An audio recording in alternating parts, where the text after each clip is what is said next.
Hello everybody, my name is Jay Stuckey. I'm the lesser half of Stuckey and Daisy Farms. My beautiful wife is running the camera, Daisy. Between being on camera and running the camera, being on camera is probably the lesser of two evils. So I will be your host today. We're going to be making homemade dog food. And here are all the ingredients we're going to use. All the recipes that I've seen have said that you should use 50% protein, 25% brown rice, and 25% vegetables. We're going to make two batches today, so I've got two 10-pound bags of chicken, and then we'll use, I've got some mixed vegetables and broccoli and cauliflower for one batch, and then some crinkle cut carrots and broccoli and cauliflower for the next batch. There are a few vegetables you want to stay away from. Primarily the one that comes to mind is onions, but other than that, we usually just use like a mixed vegetable, and then broccoli, cauliflower, carrots. I got carrots mainly because one of our dogs, Toffee, hates them, and I figured out a way to make them eat her, so I do it just a little bit to spite her, even though she likes them now. So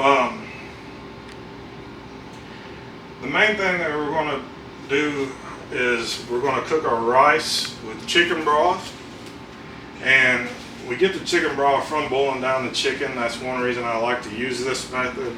I boil the chicken, and then you end up getting quite a bit of no sodium chicken broth. So, you know, that's healthy for your dogs. You don't want to make it with any chicken broth that has sodium in it. We'll also end up making a gravy that we top our dog food with, and I think between that, the gravy, and cooking the carrots and chicken broth, we were able to get Toffee to eat her vegetables. So that's why we did it. And you know, also all those things have some flavor or health benefits for the dogs, and we've seen a really big improvement in our dogs' health, primarily their coats. They're much softer. All our dogs' coats feel like a puppy's, and we have 3 red bones and 2 healers. Healers usually have kind of coarse hair, and I've noticed a very significant difference in both our healers' hair. It's very puppy-like and soft, so they seem to like it. They prefer it over kibble, so we just keep doing it. Stop it for a minute. So the first thing we're going to do is get our rice going. We cook it in a crock pot. It takes about 4 hours to cook long grain rice this way. So this is a 32-ounce bag of long grain rice, and then I'm going to put 2 bags of vegetables in and a half gallon of the chicken broth that I mentioned that had no sodium in it. We'll do mixed vegetables and broccoli for now, and we'll save the carrots for the next batch.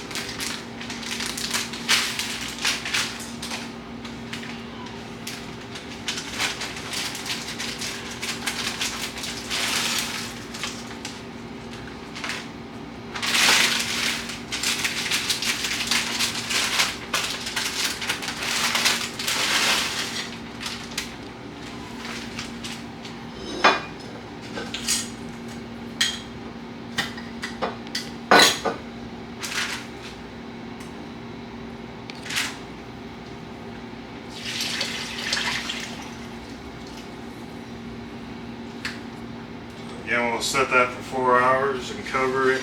I'll stir it after an hour or two. It doesn't do a whole lot for the first 2 hours, but around 3.5 hours, it's close to being done. And if you notice, I didn't put one of those bags in my crock pot. It doesn't make a big mess or anything like that. It's easy to clean up with, so you really don't have to do that.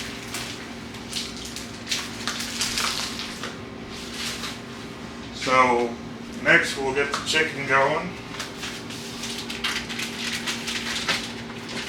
Like I said, we're making 2 batches, so I'm going to do 2 at once. Just dump the whole bag into a big pot. Don't know what size quart pans or pots I have. I apologize for that, but just got one that will hold 10 pounds of chicken. The next thing I do is just add water so that it covers all the chicken.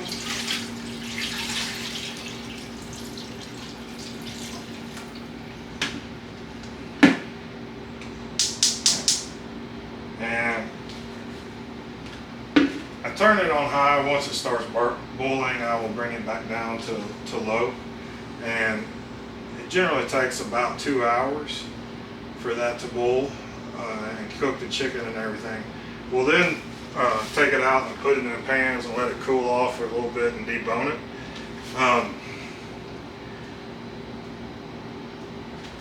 I have seen that if you don't get it cooked really well, it's harder to debone, and if you let the chicken cool too long, it also makes it a little bit more difficult. So I'm going to go ahead and get this other one going, and then we'll check back once we start taking the chicken out and putting it in pans and deboning it, and show you the keys to deboning chicken leg quarters. So there are a few bones you want to make sure that you get out. You definitely don't want your dogs to get cooked chicken bones because it's bad for them. But we'll check back with you in a little while. Alright, we're back. If I seem to be a little distracted, we've got a baby goat we just had born running around here. She's about 2 hours old. And I guess she thinks she wants some water. So, I saved y'all the boredom of watching me take chicken out of the pans, but I took my 2 pots and I separated all the chicken out into 2 pans. Now what I have to do is debone it. Now what I have here is 2 half gallons of some of the chicken broth, and then this is the remainder of the chicken broth that we have left, and we're going to turn that into gravy here in a little while. But I just went ahead and canned this up. And we'll use that next time to cook the rice and vegetables and everything. So, as far as deboning chicken quarters, I usually start with the leg. I take this end piece off. This skin fat and even this cartilage here at the end, that's all edible for the dog, and it's actually good for them. It helps their teeth, and it has a lot of nutrients and everything. And so once you take the chicken leg out, there's that bone to worry about, and then there is this other one that kind of looks like a toothpick. It sometimes comes out with that bane bone, but you want to make sure to get that out as well. Then from there, I just work my way up. There is, I wish the dogs were here because they would I've got that I just dropped.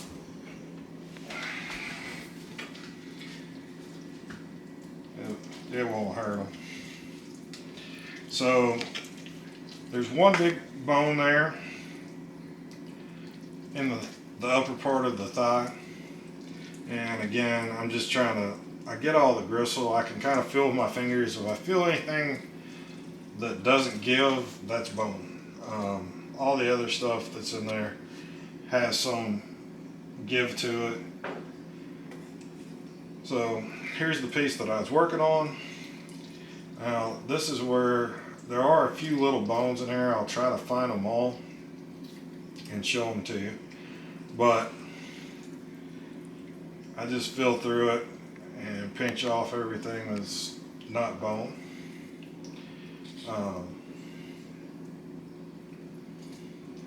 There is some more cartilage there in a joint, and then most of the time there's 2 major bones right there, And then there's a couple of small bones as well. There's some cartilage there on the end. Again, that's fine. So I just take it off and put it in the pan for them to eat. And then there's some little bones like that. And again, I just fill them, and then if they don't give, I throw them in my bone pan.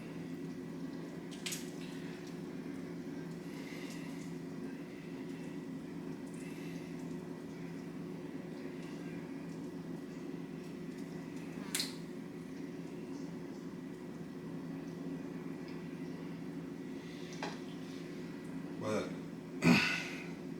these are the major bones that come out of it. There's also two little, and I think I threw them over here, but there's two little bones similar to this that are in it as well. And then we'll check it again as we get done and everything, and just feel through it and see if we feel anything that feels like bone. So we're going to go ahead and debone the rest of these two trays. You don't want to watch all that, and then we'll make gravy next. Alright, we're back. We've deboned the chicken and moved that out of the way. And now we're going to make some gravy to go over the dog food when we're done. If you want to take a look, this is just our chicken stock that we had from earlier. It has no sodium, as we mentioned. Then we use cornstarch. And another thing we like to add to it is this whole trilogy. It's health seeds, flax, chia, and hemp. And it just has more nutrients that's good for their coat and everything. So I don't ever use measuring cups or stuff like that. The amount of chicken broth that I have to deal with differs. I just kind of know how to eyeball it. I basically just coat the whole top of it with cornstarch, and then I'll whisk it around, and I can tell. If you want to take a look at how much I put in there, you can. I've made enough gravy. I guess I just know how to do it without any measurements. And again, the amount of broth and everything varies from time to time. So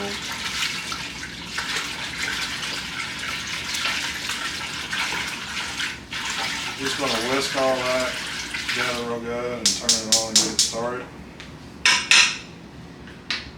And then again, I'll add some of these seeds and everything to it. I basically just coat the top layer of the chicken broth with it. If you want to come over and take a look. And then I'll stir that up real good and bring it to a boil. And once it's at a boil, we'll let it simmer for a minute or two, and it's basically done. This whole process, really, I only spend about 30 minutes doing all the work. I mean, there's a lot of time waiting and everything, but I go off and do other things and come back and check on it. And then another reason, this one batch will probably feed our dogs for 3 days. We have 5 dogs. If you have 1 or 2, one batch would probably last you a whole week.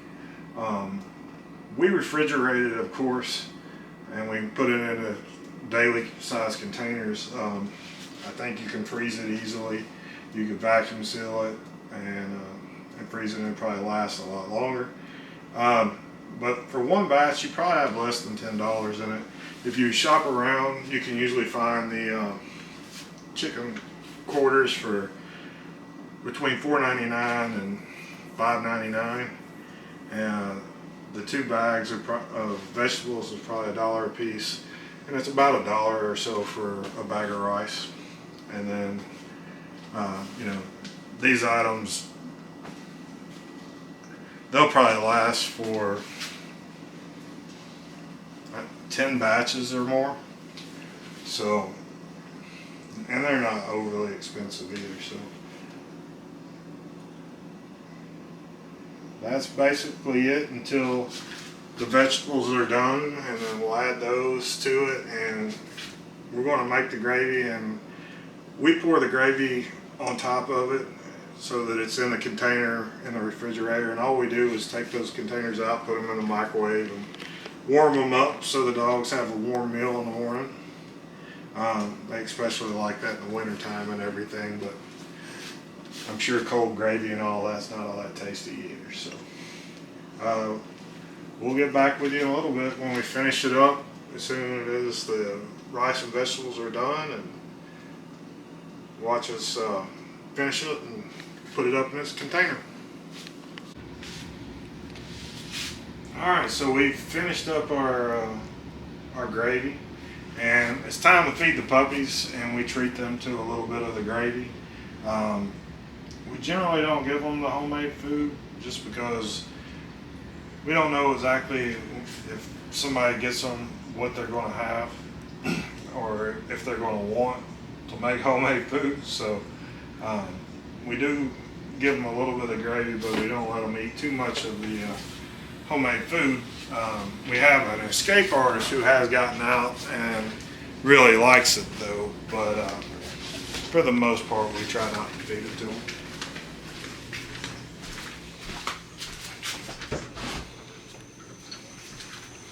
So here's one of our escape artists.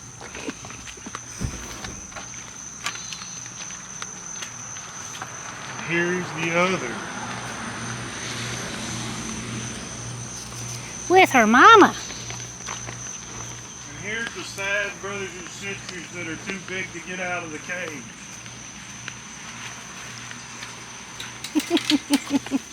They know what time it is though, so they all come running. Don't step on anybody. Come on, babies. Come on, babies. Come on.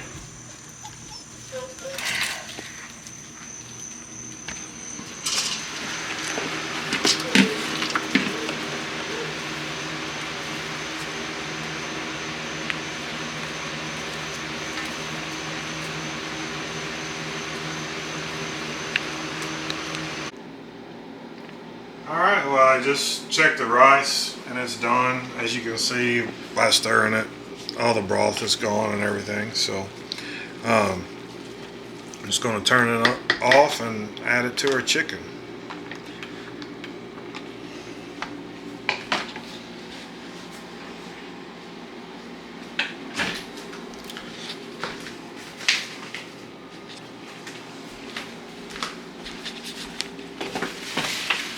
Here's our pan of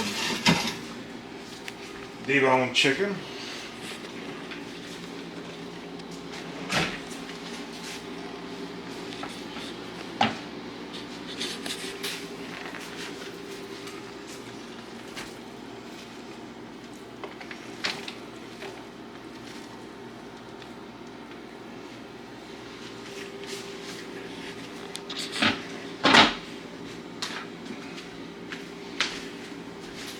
We'll just stir it and mix it together, and then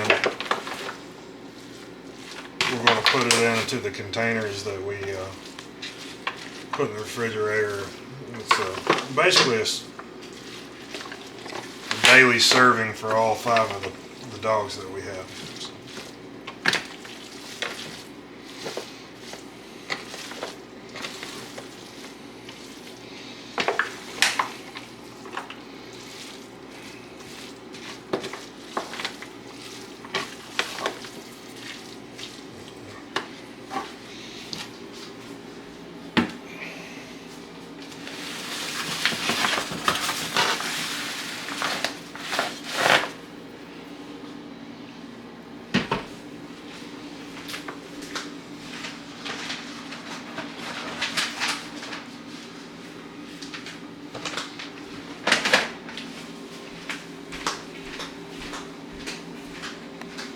Oh shit, I left it outside.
Hopefully I do this without spilling it all over the floor, but it would be my luck. I do it all the time, but as soon as y'all have me on camera, I'll spill every bit of it.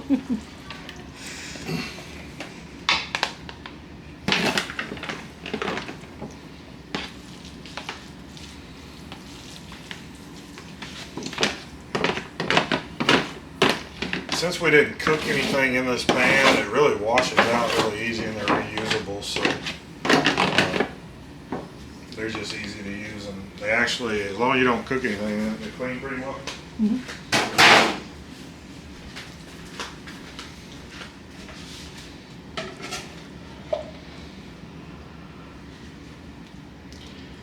And that's basically all there is to it. We're just going to finish up the other batch, get the vegetables and rice and everything going for it, but that's it. And we got the gravy and everything made to finish it off when the rice gets done. So hope y'all liked the video. I hope it was informative. If y'all have any questions, just let us know. Thank you.